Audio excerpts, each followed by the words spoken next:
Good afternoon.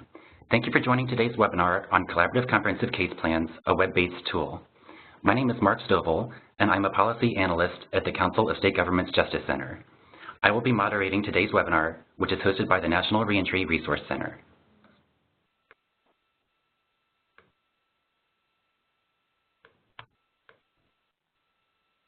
To give you an overview of today's webinar, first we will do introductions of our panelists, then provide some background on the Second Chance Act Reentry Program for adults with co-occurring substance use and mental disorders grant track, then do a walkthrough of our newly launched web tool for collaborative comprehensive case plans, and then we'll hear from two panelists from different jurisdictions, Tina B Hollis from Bridgeway Recovery Services in Marion County, Oregon, and Levin Schwartz from Franklin County Sheriff's Office in Greenfield, Massachusetts. And at the end of the webinar, we'll have time for questions and answers. For today's webinar, we're excited to be featuring four panelists. Andre Bethia, Policy Advisor for Corrections at the Bureau of Justice Assistance at the U.S. Department of Justice. Previously, Andre served as the Director for Program Operations and Policy at the New York City Department of Correction, where he managed external relationships with community-based organizations and research institutions, as well as developed policy and curricula, identified best practices, and supervised programmatic initiatives for adolescents and young adults in custody. Andre's career in criminal justice began as an analyst for the New York City Police Department, but he also previously worked as a legal coordinator and provided law library and research services for people in custody at New York City Department of Correction. He has a BA in criminal justice from John Jay College of Criminal Justice and an MA in library and information science from Pratt Institute. Next up, we have Sara Wrzburg, Deputy Program Director of Behavioral Health at the Council of State Governments Justice Center. In this capacity, she oversees technical assistance focused on behavioral health, courts, corrections, and reentry, and serves as lead for projects related to substance use, courts, and reentry. Previously, Sara was a research analyst at the National Association of State Alcohol and Drug Abuse Directors, where she led a team on youth and women's services and was the primary author of research reports on youth substance use disorder treatment, driving under the influence, and Medicaid. She has worked as a juvenile court advocate and in community substance use disorder prevention. Sara is a graduate of the Substance Abuse and Mental Health Services Administration's Women's Addiction Services Leadership Institute, and has a BA from DePaul University in English Writing and an MA in Social Services Administration with a focus on policy analysis from the University of Chicago. And next up, we have Tina B Hollis, who is Clinical Supervisor of the Corrections Program and Director of Behavioral Health at Bridgeway Recovery Services, Incorporated in Salem, Oregon. Tina has more than 20 years experience working with people who have mental health needs and substance use disorders. Her areas of interest include the use of evidence-based interventions with people who are involved with corrections in treatment settings, women's issues in recovery, and effectively working with people who have co-occurring mental and substance use disorders. She has an MA from Portland State University and has been certified as an alcohol and drug counselor for 16 years. And then we have Levin Schwartz, Assistant Deputy Superintendent of Clinical and Reentry Services at the Franklin County Sheriff's Office in Greenfield, Massachusetts. Levin is a licensed independent clinical social worker and a cognitive behavioral therapist who has worked with a variety of patient populations, such as combat veterans, uniformed first responders, forensic populations, drug courts, couples, families, adolescents, and children. Schwartz specializes in providing acceptance and commitment therapy and dialectical behavioral therapy and has specialty training in other evidence-based therapies such as cognitive processing therapy, motivational interviewing, seeking safety, thinking for a change, narrative therapy, and attachment, affect regulation, and competency. His primary training occurred at Smith College's MSW program, and he received additional training at the U.S. Department of Veterans Affairs on the Specialized Inpatient PTSD Unit. Thanks to all of you for joining the webinar. So before getting started, I'd briefly like to walk through some housekeeping items about the webinar. Anytime during the webinar, you can ask a question by typing it into the Q&A panel on the bottom right-hand portion of your screen. This includes both technical and content-related questions. We will try to reply to technical questions in the chat window as we go, but for the content-related questions, we will keep a running list and address them all at the end of the webinar. We will do our best to get through as many questions as possible. If you encounter technical or audio problems during this webinar, please call WebEx Technical Support at 1-866-229-3239. Please understand that there are some technical issues that you may not be able to resolve. For this reason, we are recording the webinar, and we will post it on our website at csgjusticecenter.org/NRC, and we should have the webinar posted online by the end of the week. And now I will turn things over to Andre Bethea briefly to talk a bit about the Bureau of Justice Assistance. Thanks, Mark. Good afternoon, everyone. My name is Andre Bethea, and I am the Policy Advisor for the Second Chance Act Reentry Program for adults with co-occurring substance use and mental disorders in the Policy Office at the Bureau of Justice Assistance, or better known as BJA. At BJA, our mission is to provide leadership and services in grant administration and criminal justice policy development to support local, state, and tribal justice strategies to achieve safer communities. The Second Chance Act has supported over $300 million in reentry services since it was passed in 2008.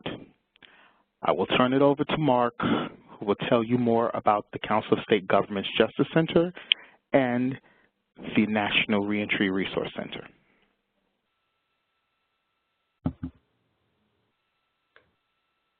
Thanks, Andre. So I'm going to give some background on the Council of State Governments Justice Center and the National Reentry Resource Center, or NRRC for short. The Justice Center is a national nonprofit, nonpartisan organization that serves policymakers at the local, state, and federal levels from all branches of government. Staff provide practical, nonpartisan advice and evidence-based, consensus-driven strategies to increase public safety and strengthen communities. And on this slide, you can see some examples of publications that we've produced, focusing on topics such as justice reinvestment, community supervision and mental illness, adults with behavioral health needs under correctional supervision, reentry and employment, and school discipline.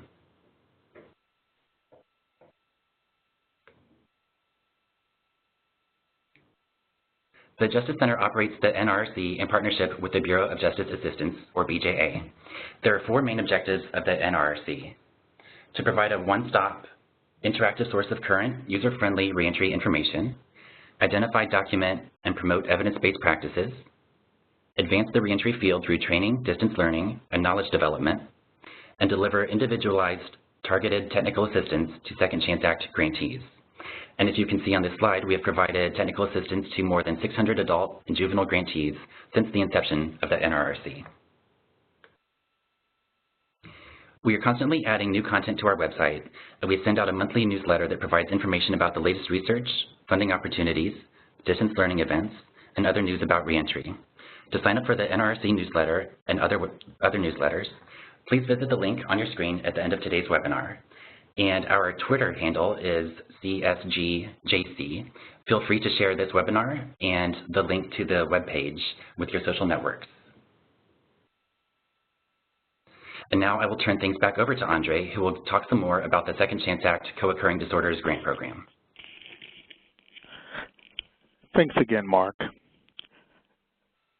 35 states have been awarded grants through the Co-Occurring Disorders Grant Program, as you can see from this map.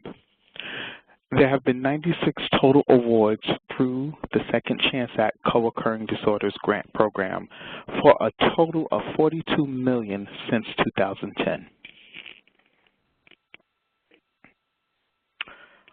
Over the years, programs have made progress using validated tools for assessing criminogenic risk and behavioral health needs.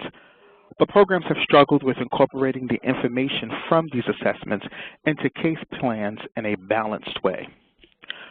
Programs have also had challenges addressing criminogenic risk factors in correctional facilities and in the community, and with identifying a lead entity to do coordinated case planning and outline case conferencing procedures from the correctional facility through the reentry process.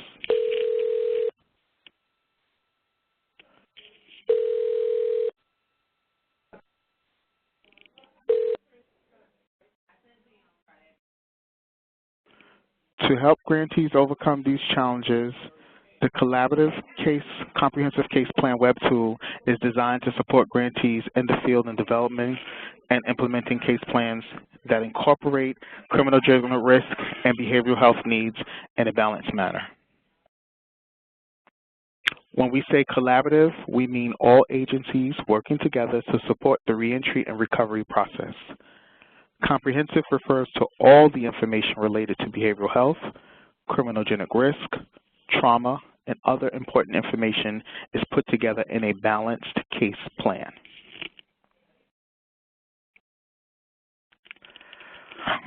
The fiscal year 2017 SCA, or Second Chance Act, co-occurring disorders grantees will be required to use a collaborative comprehensive case plan model in their programs as outlined in the solicitation for the program. The web-based tool is designed to help grantees and the field develop and implement collaborative comprehensive case plans. I will now turn things over to Sara, who will walk you through the collaborative comprehensive case plans web-based tool.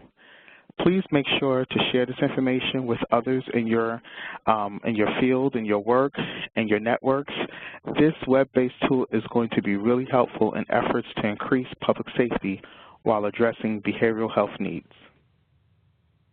Thank you so much, Andre, and we really appreciate all of Andre's leadership on making sure that this great tool that's really going to advance the field was able to happen, so appreciate it. So I have the fun part. I get to talk about our awesome web-based tool that we are launching today, and we will, in the chat box, you'll have a link to that tool. So this tool has multiple components, which I'm going to walk you through. So as Andre laid out kind of the framework for the collaborative comprehensive case plans, this is really meant to think through addressing criminogenic risk and behavioral health needs in a balanced way in order to help in diversion and reentry efforts for people with behavioral health needs involved in the justice system. So you can see that this is actually a link to the home page. And then what I'm going to walk you through now, there's actually a video on the site that walks you through this. I'm going to verbally walk you through it, but the video really connects this as well. So for others who aren't on the webinar that you share this with, you can tell them to watch the video to explain a little bit about this. But in 2012, the Bureau of Justice Assistance, the Council of State Government Justice Center, the National Institute of Corrections, and other associations within the behavioral health field and criminal justice field came together to really think through a behavioral health and criminal justice framework. And this framework really outlined the steps that systems would need to take in order to be able to identify people to provide services. And so as you can see from this, what it starts with is thinking through criminogenic risk. So based on a criminogenic risk assessment, people would either be in a low or high, medium to high criminogenic risk factors. From there, you're going to want to see if they have a substance use disorder. And then what severity of that? Is it a low severity substance use disorder? Is it a medium high severity substance use disorder? And that is also a criminogenic risk factor, so it fits directly into that. From there, you want to see if someone has a mental illness, which would be a responsivity factor. And if they do, is it a low severity mental illness or is it a high severity mental illness? And from there, you can see different groups that would happen based upon the criminogenic risk levels, the levels of substance use disorder, and mental illness. And here we've highlighted groups 6, 7, and 8 because these are the groups that are high risk, high need. That would be the focus for people who are doing re-entry services. So once you have that overall framework, and we've really found that the field has advanced in utilizing screening and assessment for behavioral health and criminogenic risk, and really using validated tools around the country, the next step that we really see as outlined in the tool is thinking through who the lead case planner agency is. So while these are all collaborative efforts, one agency tends to take leadership on this. So the example here that we have is a community supervision agency that would take leadership. And all of the different colors around this wheel really shows you different people that can be at the table when you're creating this case plan, from the participants to courts to a substance use and mental health treatment provider, medical provider, vocation and educational services, housing, child services agencies, participants in their support system. These are all agencies that can be potentially involved with the lead case planner in really developing the collaborative comprehensive case plan. So for each lead case planner, we have an example that is either a current or past Second Chance Act co-occurring disorders grantee. So for the lead case planner for community supervision, we have an example from San Joaquin County Probation Department, and unfortunately they weren't able to be on the call today, but we will hear from the lead case planner from a behavioral health agency from Bridgeway Recovery Services, which is Tina, and from Levin Schwartz, who's with Franklin County Sheriff's Office.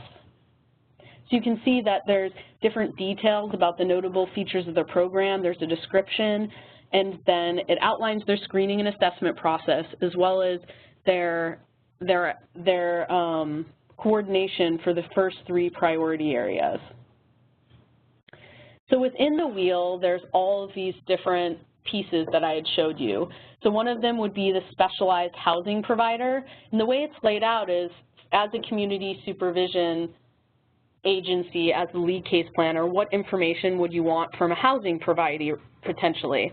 So it could be any specific rules related to the housing situation, if there are any income requirements, if there's any other information that they would need to know about the supervision agent being able to potentially visit the house if necessary, if there's any medication procedures at that location, if they provide medication, and then they might also, they would also provide some information to the housing provider in order to help facilitate the process for that person to be able to get housing.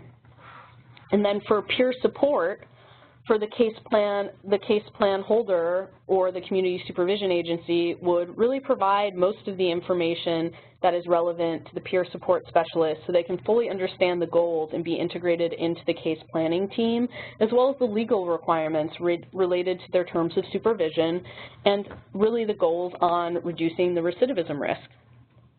The community supervision agency would also receive information from the peer support specialists, things like when their appointments are, if they have to be at court, if they are helping them with accessing benefits, or other things that might be relevant that the supervision agency might need to track as part of their supervision requirements. So now we have laid out, you're probably wondering, okay, so we've talked about the collaborative comprehensive case plans, but how do you actually implement them?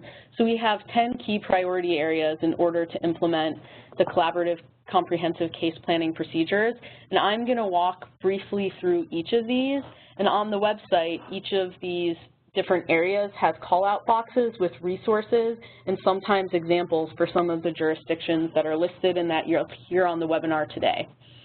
So this is meant to be a comprehensive resource on each of these areas. So I will walk you through these areas. So interagency collaboration is really the first piece of this. So the foundation of this, before you can actually start doing a collaborative comprehensive case plan process, is to really think through what agencies need to be around the table in order for you to be able to serve the person with behavioral health needs within your system. You really want to make sure that there's criminal justice partners, behavioral health, social service agencies, and really think through who needs to be at the table. Is there housing providers? Is there vocational services? Is there peer support specialists or other folks who might need to be around the table in order to develop balanced case plans? The other piece of this that really needs to be laid out from the beginning in a larger effort is the information sharing protocols. So as outlined before, we gave some ideas on how the community supervision agency could share information and what they would receive from peer support specialists in housing, but those things really need to be written down so every actor knows what they're getting and what they're receiving from each of these collaborative case planning models. The second piece is staff training, and this is also a bigger, larger systems issue. So we want to make sure that staff who are involved in the case management team would receive training on the risk responsivity model and also the behavioral health and recovery principle model. So if you're working in a corrections agency, making sure they have behavioral health training. If you're a behavioral health provider, making sure that R&R is a foundational piece of what they understand so they can actually target criminogenic risk factors to reduce recidivism. There's also opportunities for cross-training on these topics, which our panelists will later detail how they've been able to do that in their agencies, inviting people from the other sector to trainings in order to make sure that everyone in the community is on the same page. The third piece is screening and assessment. It's really making sure there are standardized policies and procedures for screening and assessment throughout the system. So everyone, for example, booked into your jail receives a screening for substance use and mental health. There's a follow-up assessment, and those are really incorporated into the reentry planning process. That information should be used within the case planning process to make sure that you're following the top priorities for reducing recidivism and for addressing their behavioral health needs. So in order to do this collaborative model, you'll have to develop case conferencing procedures to make sure you have an idea for how regularly participants should meet with the case management teams, who's involved in that core case management team, and then are there some agencies that are brought into case management team sometimes and not others? What are the policies for when that person would be brought in or not brought in? Making sure you determine the frequency and the purpose of the case conferencing prior to actually beginning the processes, and then following up on it periodically to make sure the procedures that were laid out actually work for everyone who's a part of the case management team, including the participants and their family members as applicable. So participant engagement is a huge piece of this, and this is a very important priority area, really thinking how the participant can be actively involved within these processes to identify and go through some of the goals that they have, as well as the goals that the team might have in order to reduce recidivism. And when possible, using peer recovery specialists or peer mentors to help with that engagement, which has been found to be effective for people with behavioral health needs in the justice system. So we also want to think about prioritizing needs and goals. So for people in the justice system, the top priority will be to reduce recidivism, so really targeting criminogenic risk factors in addition to behavioral health stabilization and recovery goal needs in order to make sure that the person has their needs met but also does not return to the criminal justice system in the future. The seventh priority area is responsivity. So responsivity is part of the risk needs responsivity framework, or R&R, but it's often not a piece that is dove into as directly as some of the others. So mental illness is a responsivity requirement. So is cultural competence and gender competence. So we're really talking about addressing the specific needs of the individual, making sure they're in programming that's responsive to what their needs are, making sure they're using the criminogenic risk factors and addressing the criminal thinking, as well as working to modify people's behavior, adapting to learning style and motivation, in addition to the culture and gender pieces.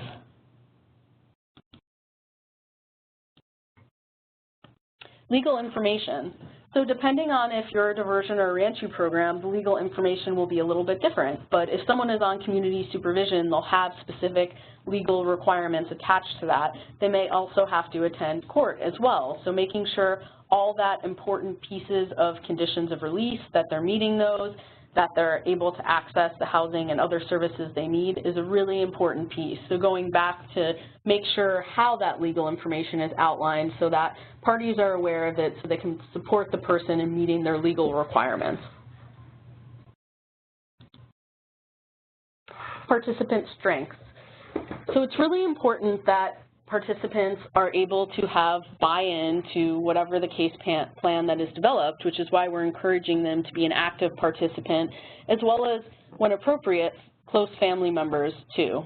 or significant others, to make sure we're identifying the strengths and protective factors so they can focus on continuing to build those as they're also addressing some of the things that might reduce recidivism or might be a little bit more challenging for them.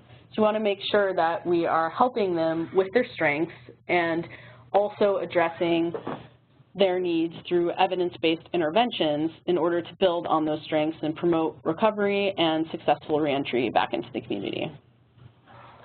So gender considerations is a piece that we've seen a lot through our work with the co-occurring grantees, is that the research shows that there's differences in responsivity factors for men and women, and the types of supports that men and women may need both in a correctional facility and as they reenter the community are different. So we really want to make sure that if programs are working with men and women, that they have some gender responsive approaches in order to address the needs of women specifically. So I'm going to turn it over to Tina from Bridgeway Recovery Services in Salem, Oregon, in order to talk about the first priority area, interagency collaboration and information sharing.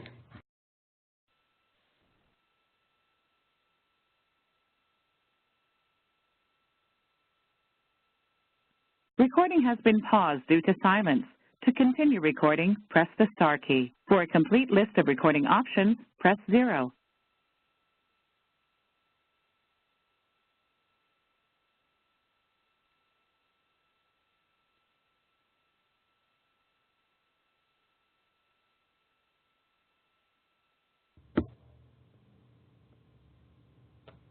Tina, we're having trouble hearing you.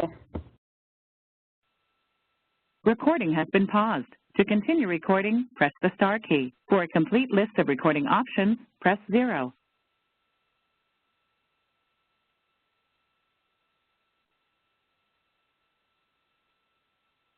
Recording has been paused. To continue recording, press the star key. For a complete list of recording options, press 0.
So it looks like Tina's audio got disconnected.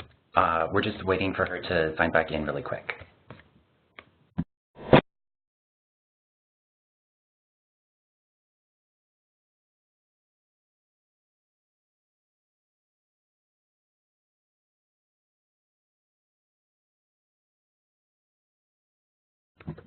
And so while we wait for Tina to sign in, I'm going to turn things over to Levin Schwartz.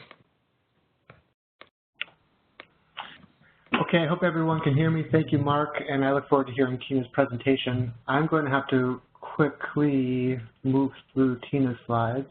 Excuse the rapid pace. Okay, so I've been asked to speak about training. And so in order to be successful, I think that staff members need training and to be taught, these evidence-based clinical skills in order to work successfully with this population. So to begin the conversation about training, I would like to start with a conversation about the science and the philosophy of our program in order to contextualize the staff training methodologies that we use. The Franklin County Sheriff's Office Clinical Reentry Program is based on 3 philosophies of change. First, an evidence-based assessment grounded in the R&R framework. So the Clinical Reentry Program is grounded in this R&R assessment and gives us a lens to look through in which to focus our interventions. And so we use these R&R principles much as we would use a GPS when we're traveling. These 8 criminogenic R&R targets provide a scaffolding for the entire program, both the pre- and the post-release programs. Second is an evidence-based mental health and behavioral interventions. We recognize that trauma-informed integrated mental health and substance abuse treatment targets the psychological processes that result in criminogenic behavior. And finally, we focus on environmental interventions by the way of comprehensive reentry planning for reentering clients upon release.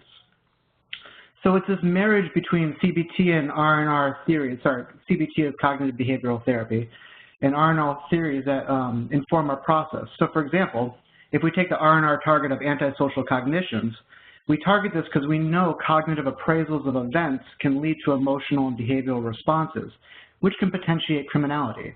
So the clinical treatment interventions aim to produce changes in these typical appraisals, to modify the way in which an individual responds to cognitions, which can govern behavior and cognitive styles.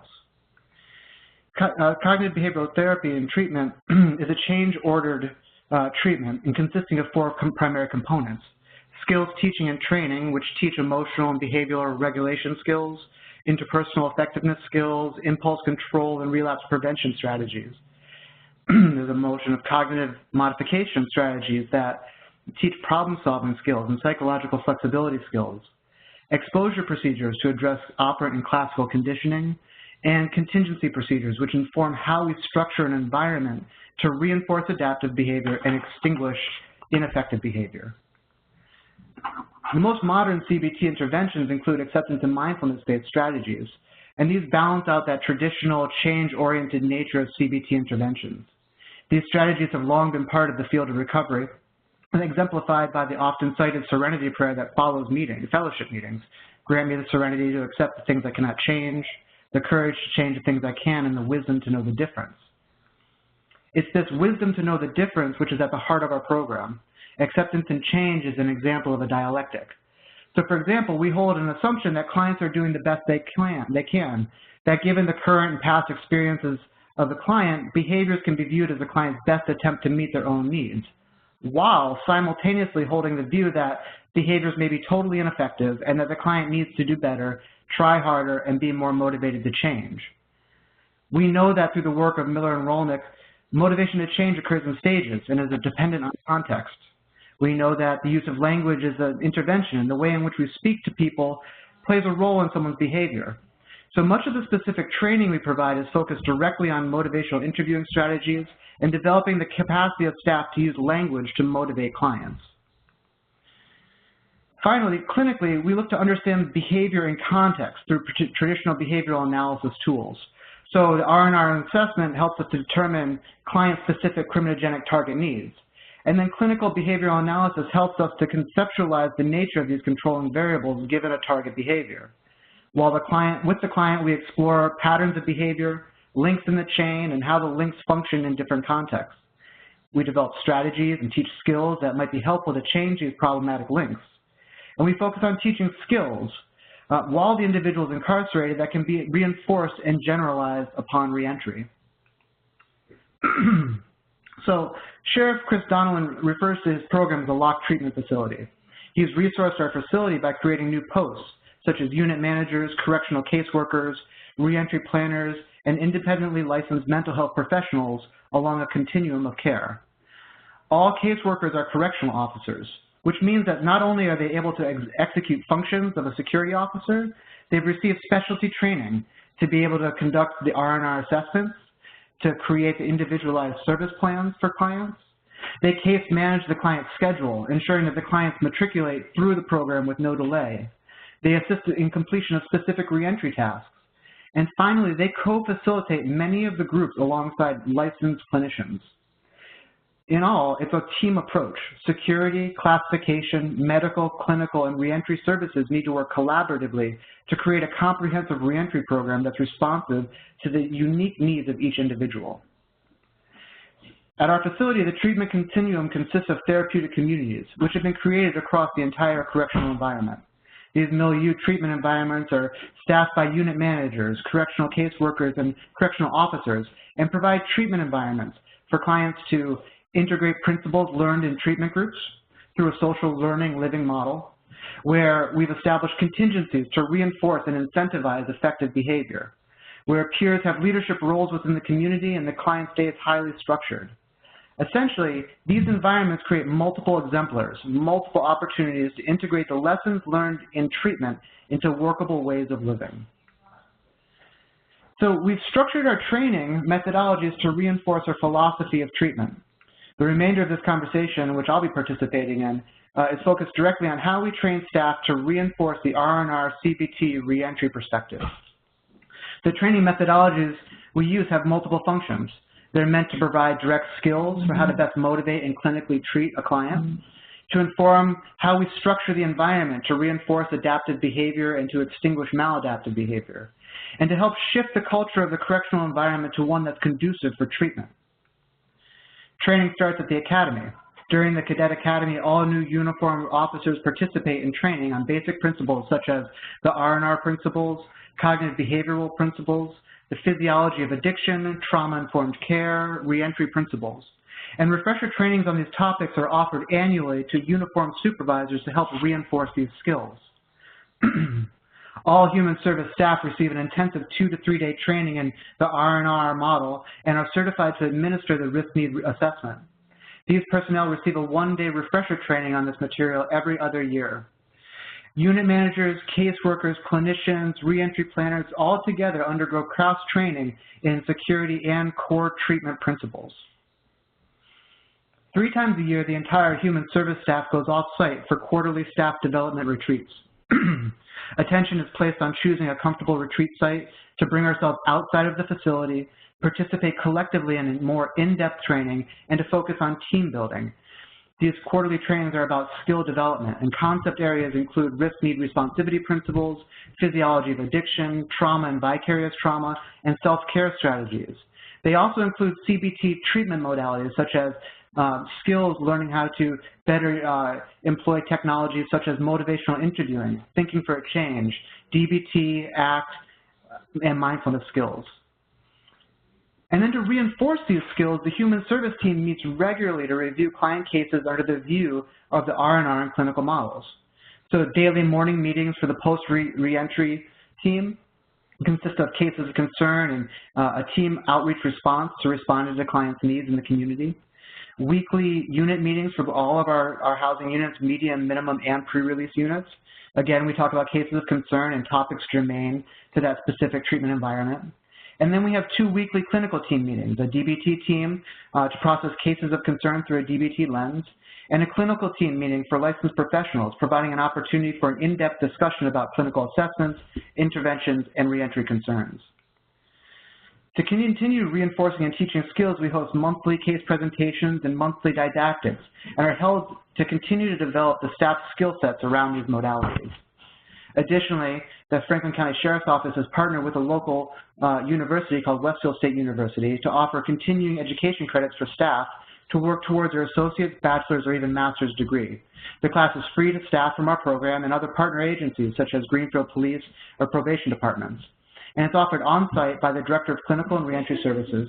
And the content of the class is structured around an in-depth look at the R&R framework and the evidence-based treatment approach. Finally, the Franklin County Sheriff's Office has partnered with many local universities beyond Westfield as a training site for students attending master's programs in social work and psychology. Schools such as Smith School for Social Work, Westfield State University, UConn, Antioch, Boston University, Boston College have all sent their students here for field practicum and internships. We have a partnership with Greenfield Community College where students enroll in their Addiction Studies Certificate program and complete their practicum here, leading to their CADAC. We see this as a needed collaboration in the development of this profession, training the future mental health providers and the criminal justice partners in best practices for working with this population. So what I've just described is the Franklin County Sheriff's Office philosophy of evidence-based assessments and intervention for treating this population and the processes for implementing a regular training schedule for staff, which again is focused on teaching skills, reinforcing, and generalizing the capacities of staff in an evidence-based clinical reentry model. And I'd like to pass it back over to Mark, and if Tina's online, maybe Tina will jump in, but I'll let you guys handle it from here. Thank you. Mark, can you hear me currently? Hi, Tina. Yes, we can. Great. Go ahead. Is it my turn? Yep. Excellent. Is someone going to get me back to the beginning of my slides then, or do I need to move myself through? Yeah, we're going to put you back to where your slide started. Yeah. Okay, terrific. All right. Are we ready? Yeah, we're ready. Okay. First of all, sorry about that glitch. Not sure what happened on my end, but I'm really glad to see the wide interest and the great attendance at this webinar, and I'm glad that I was invited to speak to you about our experience. I am Tina B Hollis with Bridgeway Recovery Services in Salem, Oregon. We are one of the largest drug and alcohol and problem gambling and co-occurring treatment providers in Marion County. And we have a long partnership with Marion County Sheriff's Office that runs probation, parole, the local jail, and work release center. And we've worked on numerous projects with them over the years. And so I'm going to speak with you a little bit about our experience in the collaborative treatment planning workflow from a community-based behavioral health provider's perspective. So those of you who are in the behavioral health field are likely familiar with the concept of the golden thread, which is an idea that talks about making sure that in the treatment workflow, we attend to doing first things first and second things second and third things third, so that all the pieces of a treatment intervention align and work towards best outcomes. And the golden thread is also evident in collaborative treatment planning. So just a few statistical features regarding Marion County and the folks that are on supervision out here. As you can see, we are one of the larger size jurisdictions in the state of Oregon.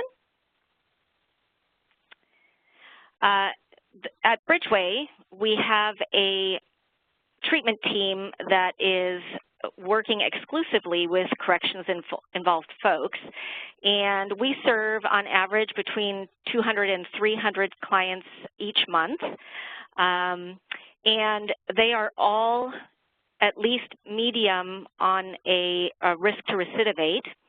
Here in Oregon and Marion County, the Marion County Sheriff's Office uses the level of service case management inventory, and that is then communicated to us and helps us know a little bit about the criminality history of each client that is referred to us. Originally, we received a Second Chance Act grant specifically to work with a new group of folks that we wanted to provide additional services and supports to, which were males that are incarcerated in Marion County prisons who had been flagged as likely being co-occurring by the Department of Corrections and were medium to higher risk to recidivate and were scheduled to release into Marion County.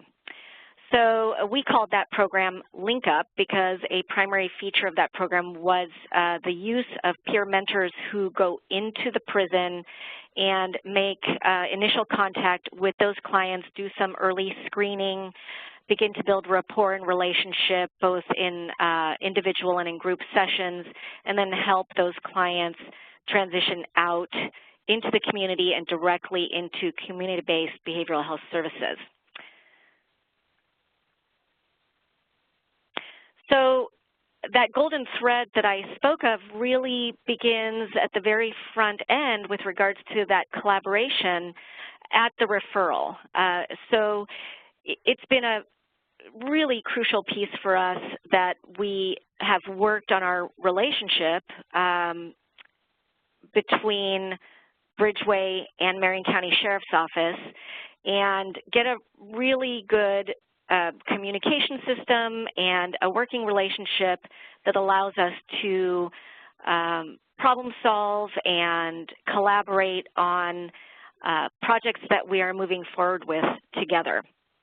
And so important pieces to look at are what are the forms that you're going to use that will help one agency's staff communicate important pieces of information to the other involved agency's staff so that those crucial pieces of information are being shared right up front. And empowering treatment staff to be able to communicate clearly what it is that they're needing from the corrections staff so that their case planning will be inclusive of all of those criminogenics that we are attempting to intervene on.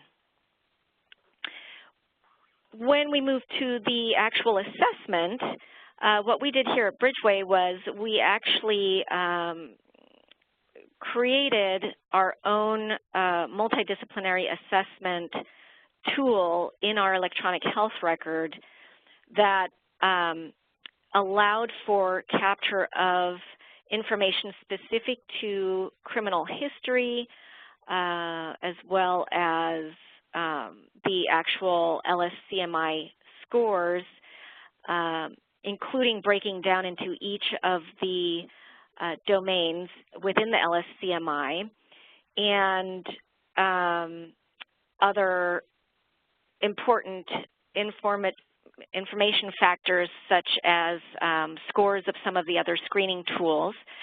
An example would be we are using the TCU, Texas Christian University Criminal Thinking Scales.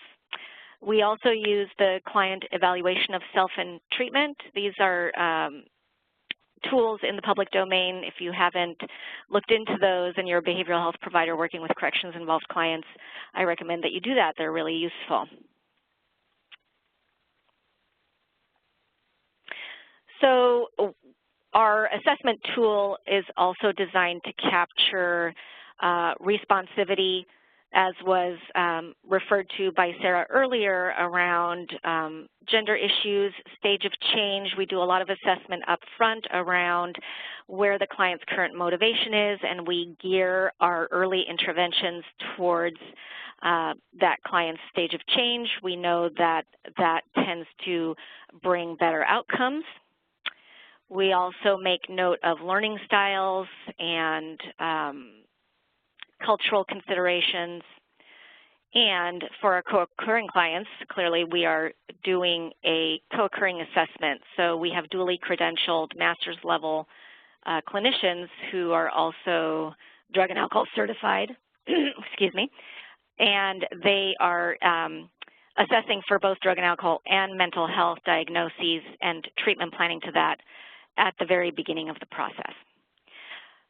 I can't overstate the importance of staff training.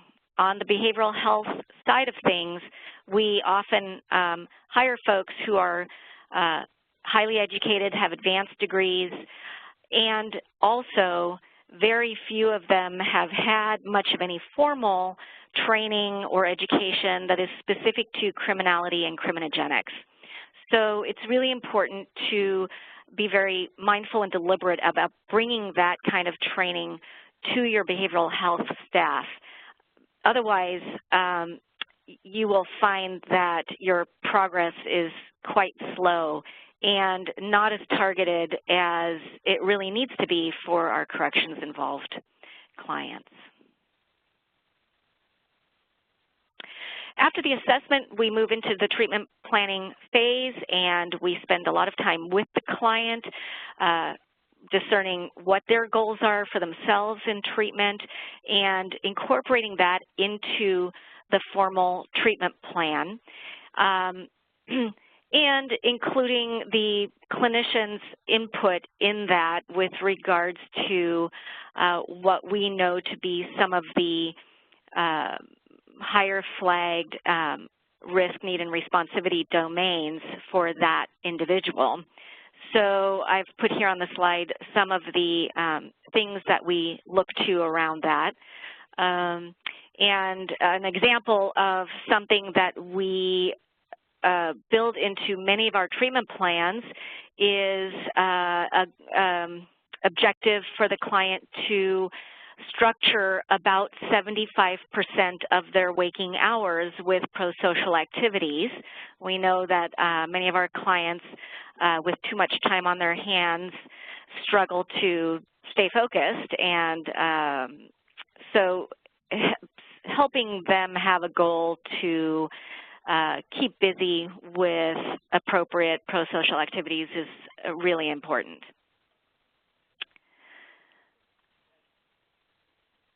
We use a lot of gender-specific groups here on our corrections team. Almost all of our groups of the 40-plus that we run per week are actually gender-specific. We find that works very well, and we've also gone to some lengths to find gender-specific evidence-based material that we use in those groups. Collaboration is such a key component, and that really needs to be that proverbial two-way street.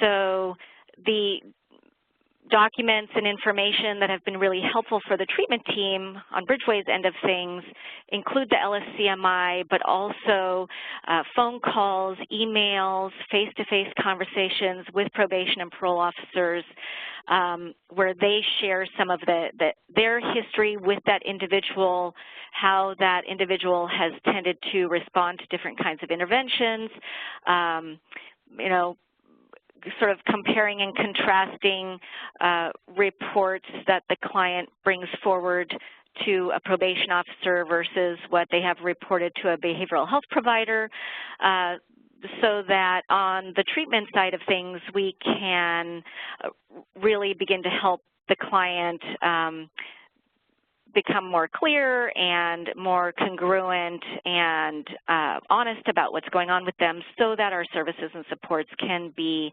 appropriately targeted for what their needs are. We rely on quite a wide variety of in-person multi-system staffings. So we have some projects wherein Marion County Sheriff's Office staff and Bridgeway staff are in face-to-face meetings weekly. We have other projects where there's a meeting once a month, once every other month, based on the needs of each of the particular projects that we are collaborating on. Those meetings are invaluable. It is a challenge logistically because you have to dedicate lots of staff resource to that, but it pays off many times over because the communication that can happen in person, as all of you already know, is very rich and so much broader than what often happens if you're just exchanging pieces of paper or email.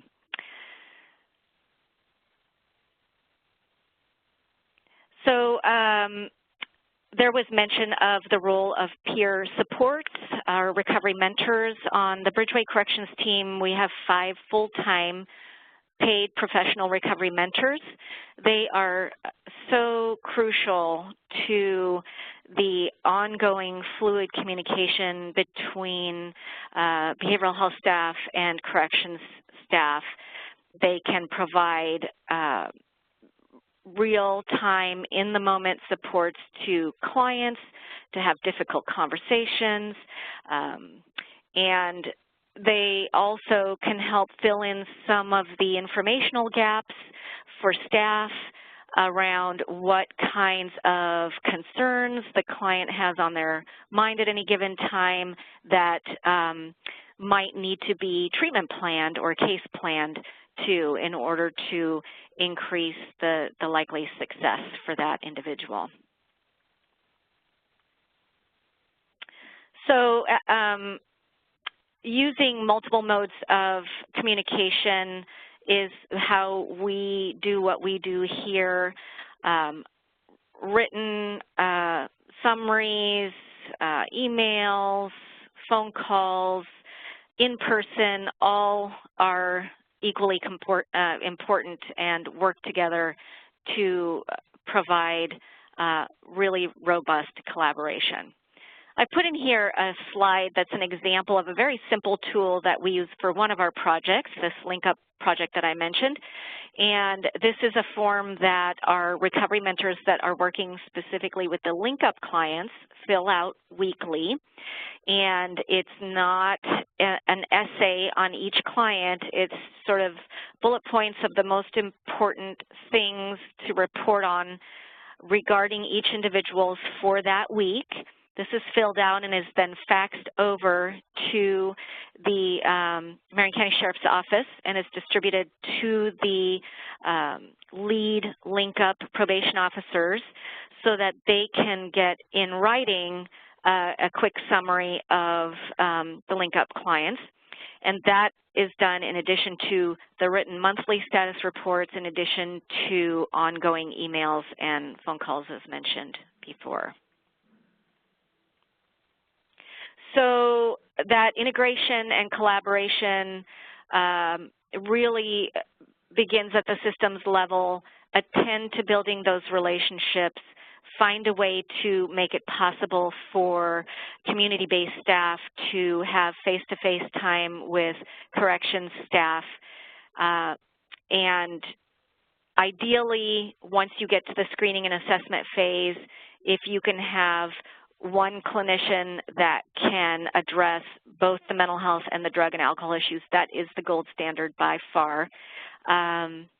And make sure that the actual treatment planning is collaborative to include the client as well as input from correction staff and, of course, the clinical voice that the therapist or counselor brings. Utilizing the mentors and really thinking about co-occurring services as something that optimally is integrated. That's what I have for you today, and I am happy to take any questions. Great, thank you so much, Tina. And so for the remainder of the webinar, we have a bit of time for questions and answers. We've had a few come in during the webinar so far. And just as a reminder to, if you have a question, please type it into the chat box in the lower right-hand side of your screen throughout the remainder of the webinar. So for the first question we have, the question is, how did you set up information sharing standards to enable this kind of collaboration in your programs? And so I think, Levin, I'll have you answer this first, and then Tina, you can answer for your program. Sure. Thanks. So it's information sharing is critical, and you just heard Tina kind of really very nicely lay out some of the principles for that. Within the House of Correction, we needed to set up a system where our teams collaborated. So we have a medical team, we have a clinical team, a host of reentry teams. And so we needed to do, in addition to that, we had to set up a system where individuals were informed of what the program was. We call it an informed consent process, where an individual is informed of what the clinical reentry program is and is offered an opportunity to engage in it or not. And then in addition to that, if they decide and endorse that they're willing and want to participate in the program, then they sign a release of information within the House of Correction. And then the second part of that question is, when people are reentering into the community, how do we continue to coordinate care? So we have a reentry planning meeting, which an individual comes to. It's a case meeting where you have reentry planners, medical teams, reentry teams, clinical teams, and then any sort of outpatient or collateral contact, DCF, Department of Children and Families, or Department of Mental Health, or probation officers, et cetera. They'll come together. In that meeting, we will sign a release of information to ensure that those individuals, we can coordinate care with those individuals. So that's kind of in a nutshell how we coordinate care both inside the House of Correction and then with our community partners. Tina, would you like to add anything to that? No, I think obviously all of the usual things that need to get done from a behavioral health perspective, releases of information being paramount, and then really providing ongoing support to behavioral health staff to attend to what releases are in place and still valid for each individual on their caseload.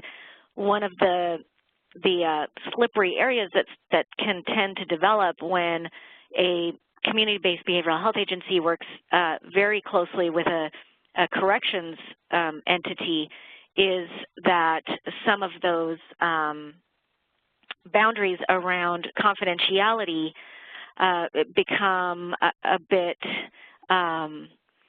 gray, and you know, that thorough, robust collaboration is so key, but it also requires that the behavioral health providers really sort of not lose sight of the fact that we're still bound by 42 CFR and by HIPAA and other confidentiality requirements. So really making sure that we don't have releases of information that have expired or that are restricted to certain kinds of information is pretty important. So we have to also regularly remind counselors to be careful not to utilize full names or other protected health information in email format, and really just using initials or using SID numbers. Just some pieces to be careful around. Great, thank you both. And then the next question is, how do you keep participants engaged throughout your programs? Tina, do you want to start with this and talking about the peer mentors in your programs, and then Levin, I'll pass things over to you. Yeah, engagement really is such a key issue with our clients, given that all of them are mandated to treatment, and so they've got varying levels of internal motivation around participating in treatment. And so the peer mentors are so important, particularly in that early on process. They can engage with the clients as an individual who has had a similar lived experience and try to connect with them on that level, build a little bit of rapport, build some trust, and be able to sort of represent a safe experience on behalf of the agency. The peer mentor can also help flesh out the picture a little bit for the counselor or the therapist that's going to be providing the treatment with regards to understanding the client, understanding their fears, their motivations. So if you're able to hire peer mentors, do so. It's such a value added for the experience of the client and for outcomes. Also, really attending to the individual stage of change. If we get ahead of the client, we know that outcomes are worse, to include that client's engagement. So we really, we always offer groups that utilize motivation materials, such as the Velasquez de Clemente Stages of Change group material and others. We also use some TCU material that is designed to explore client motivation, and those are helpful to have in place.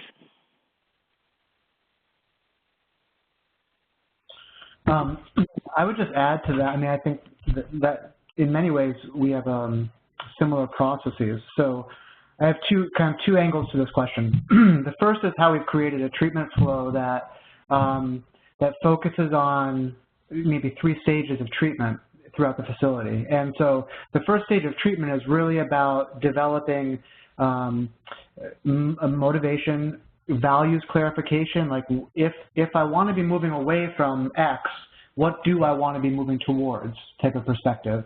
And this capacity of, if you could envision or imagine a life worth living, what would that be? And there's a great deal of time spent through stages of change groups, acceptance and commitment therapy groups, psychoeducation groups with living in balance, or physiology of addiction studies like Thinking for Change, thinking about how we can structure the program to, again, meet those clients where they're at.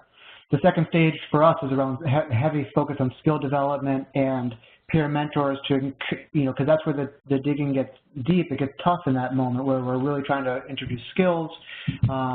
And peer mentors, like Tina said, play a very strong role in how an individual maintains their motivation.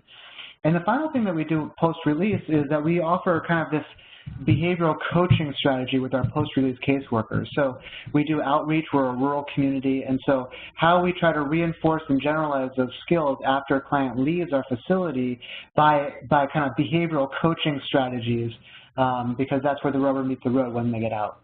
So that's one piece of it. And the second piece I would add to it is that, I was talking about therapeutic communities and incentivizing adaptive behavior. So, we have 3 layers. We have a medium, a minimum security, and a pre-release center.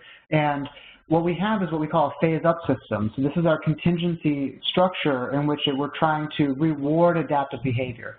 So basically, as an individual moves through the program, they get increasing levels of privileges returned to them, including good time, use of different resources, access to elective programming like guitar lessons or art or yoga, $5 commissary incentives so that they can kind of buy phone cards. And so basically the idea is thinking about what structure, what context we're working in, figuring out the incentives that would play a role in the client's motivation to engage, and then creating a system that integrates reentry, clinical, and R&R treatment perspectives and ask the client to engage in life along these ways, right? So multiple exemplars to integrate treatment into livable ways of life. So that's kind of how we increase work on motivational strategies.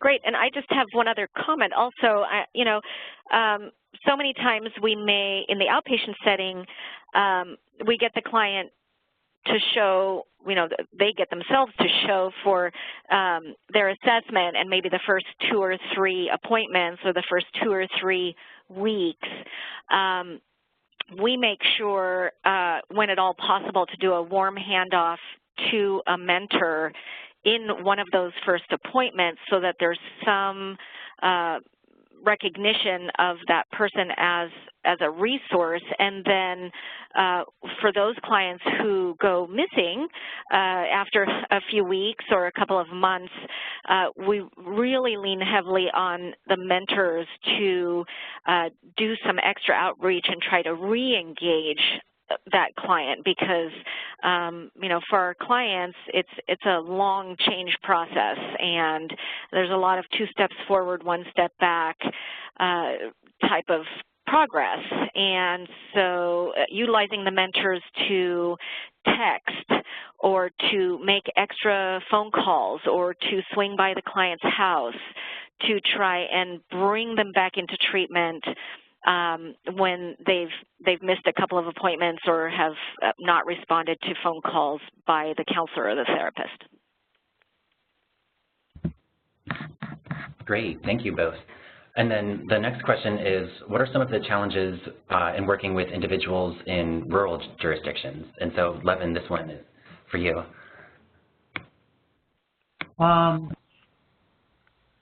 Let me see. Well, I only have experience working with people in rural areas, so I don't have a comparison group. But one of the things that we find is that transportation is a huge issue. So that's why we've structured our post-release team to be an outreach team, providing transportation to probation meetings or behavioral health appointments, or responding to higher levels of care or crises. Our clients will, our post-release caseworkers will go to the clients. Another piece that I find to be tricky is that because it isn't because rural communities, often problems are hidden, and that there's it takes a while for people to come out of the woods, literally and figuratively. So so providing kind of that that time on task, that concrete connection with an individual. It can be a little while before an individual will reach out if we lose touch with them. So transportation, education is tricky. Housing is a remarkable problem. And I would say the final piece is this prison to, the school to jail pipeline, which is that getting these perspectives and ensuring that when we think about a community response to this program, we're thinking about the entire community. I would say one of the benefits of a rural community is that we are very collaborative and that we're very willing to engage and figure out how we can complement each other. So, rural communities, there's a lot of challenges, but there's also this kind of beauty that exists in there as well. So, thanks. Thanks, Levin. And then the next question is, when you have a limited budget to provide programming, how do you meet the specific responsivity aspect of the R&R model? Maybe Levin, do you want to start, and then Tina? So with a limited budget, how do you meet the R&R? Well, I would say I think probably the most accessible curriculum would be a Thinking for a Change model that it doesn't require a licensed mental health provider, that many different people can implement the treatment arm of that. I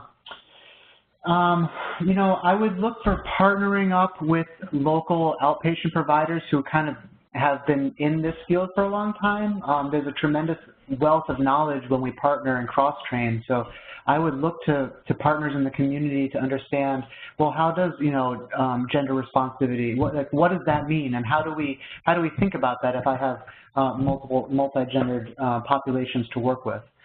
If I'm struggling with mental health, understanding how to work with a particular individual who struggles with a particular symptoms such as schizophrenia or a bipolar diagnosis, how do I work with that? And look for the people in the community that can offer some thoughts about what to do while an individual is incarcerated in this context, for example. So networking, collaborating, the NIC, there's a tremendous amount of resources out there from a perspective of treating this population. And again, I think the first thing we rolled out was T4C, Thinking for a Change, and that then kind of paved the way for the rest of the development of our program. Tina, do you have anything to add? What do you think? Yeah, I think echoing what Levin is getting at, sort of utilizing some of the evidence-based materials that are available for free is a big piece. And, thinking about inside the behavioral health clinic in the community, if you have limited staff, then really giving some thought to is there any way that I can structure and utilize the staff that I do have to, even if I can't get to 100% gender-specific groups, for example, can I make sure that we're at least doing some of that, that we've got, for example, a core group for women that, addresses co-occurring issues or addresses criminogenics, that I can have a female staff member run that group, or male, either way. And just doing what you can. So some is better than none, and it's often sort of really a process. And then speaking with your corrections partners around these are the kinds of resources that we would need to be able to go even further in those directions. And seeing if there are some conversations that can happen at the county level, at the community level, around getting resources to be directed towards supporting the behavioral health provider and being able to make inroads in these kinds of best practices.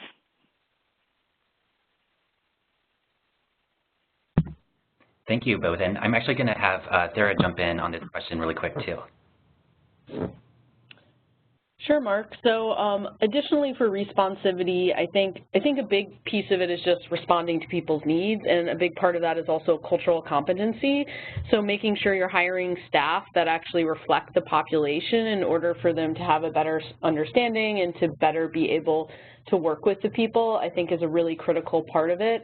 Another piece that's really emphasized in these grant programs and in our work with grantees, as well as by the Bureau of Justice Assistance, is research practitioner partnerships. And often if you have a relationship with a local university, or as Levin mentioned, they have multiple relationships, you're also able to tap those resources of the professors or the people involved within those universities who might want to actually, have a better relationship in order to be able to provide training and be able to field test some of their concepts, and they're often helpful in helping you implement evidence-based practices as well, in addition to also ideally evaluating your programs. So those partnerships with the local universities, colleges, community colleges can be really important for the responsivity factor, because there may be trainings available in your community that you can utilize or that people would be willing to tailor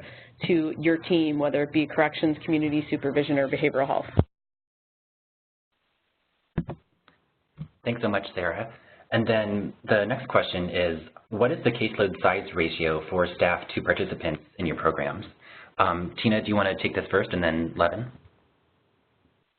Sure. So our co-occurring therapists on the corrections team have caseloads that tend to hover in the high 20s to low 30s.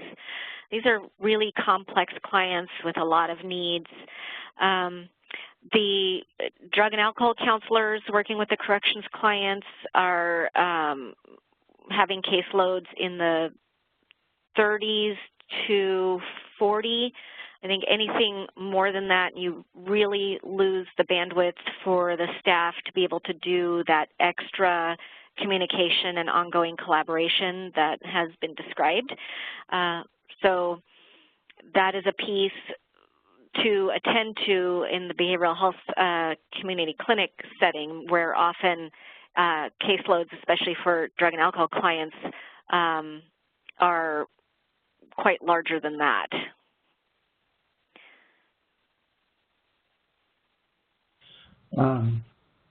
Tina, do you have anything else to add to that, or do I want to jump in on you? No, go ahead. Sorry. So in the House of Correction here, we do all group work. So we do some individual work as a responsivity target, but primarily it's group work. And so all the groups that we run have a cap of 10 people.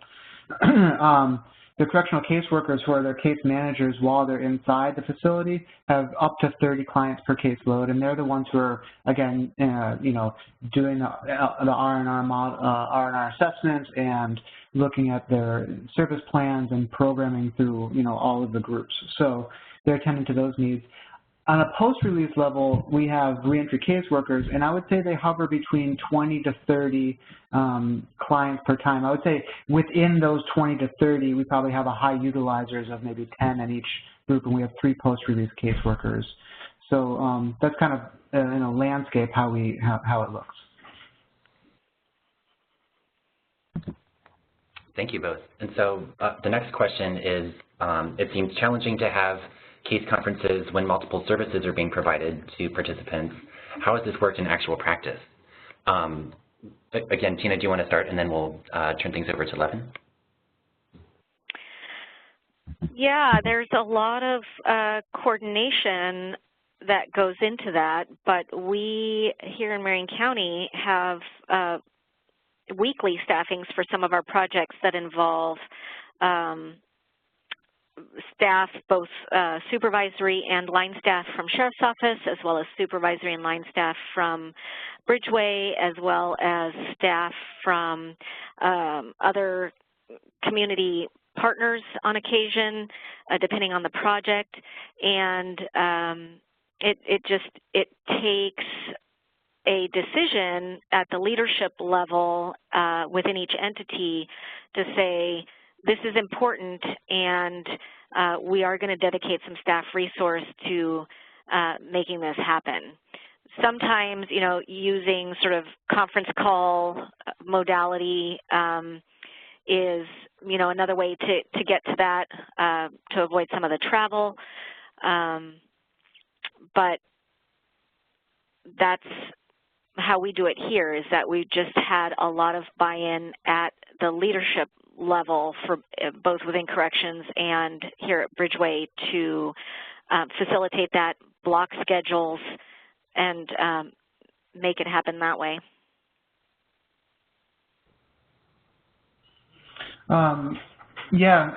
Leadership at the top helps.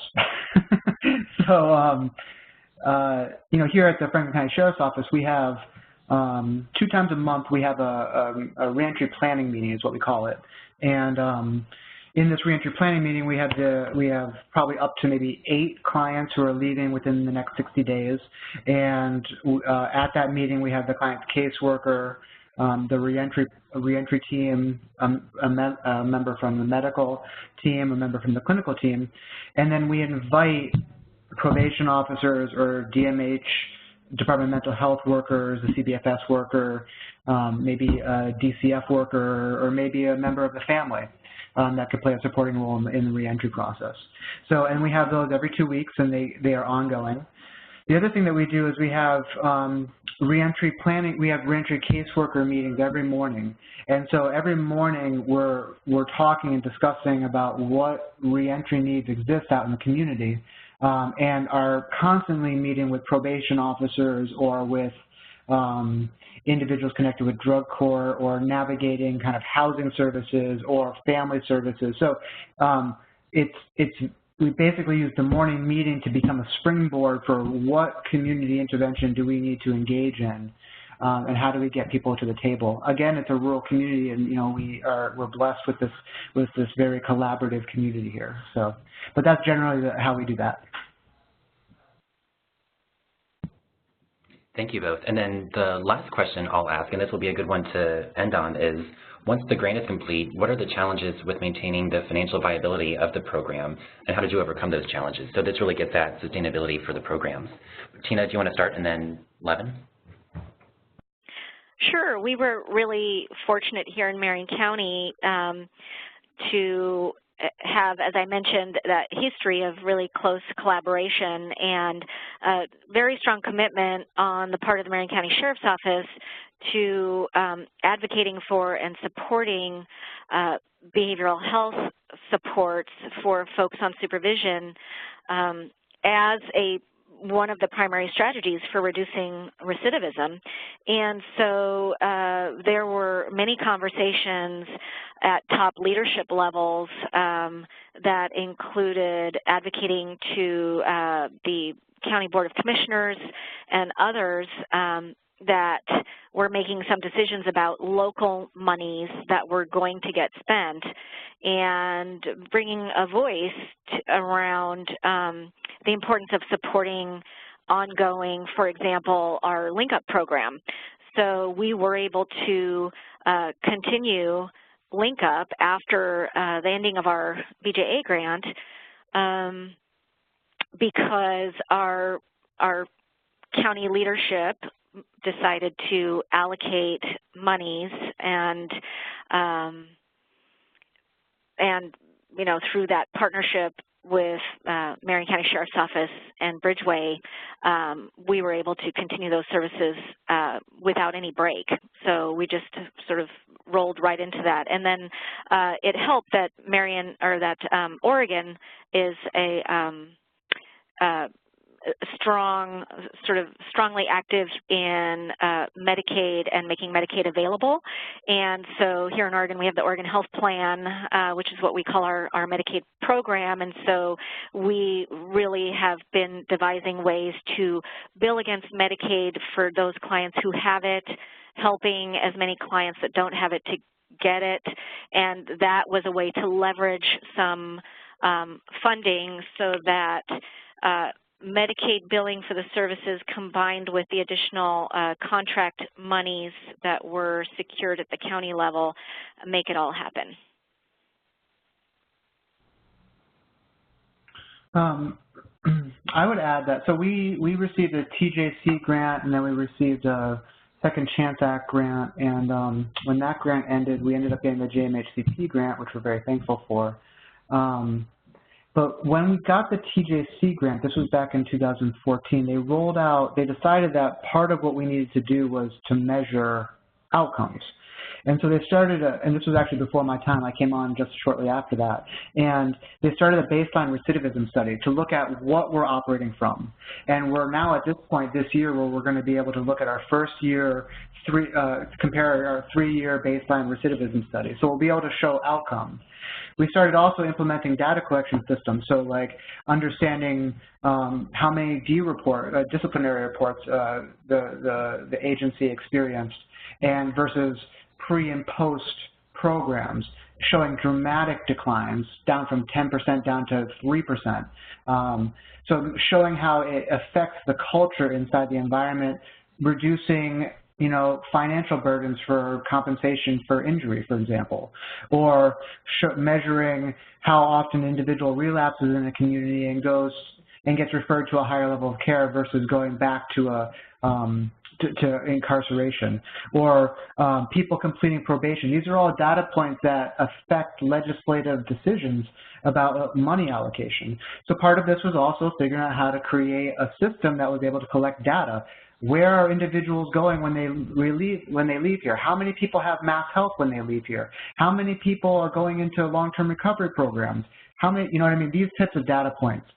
And so with all of this put together, the sheriff was able to kind of incorporate the staff budgeting into the budget, and it continues to be offset by additional grants, and and funding, frankly, is a very tricky thing and beyond my pay grade.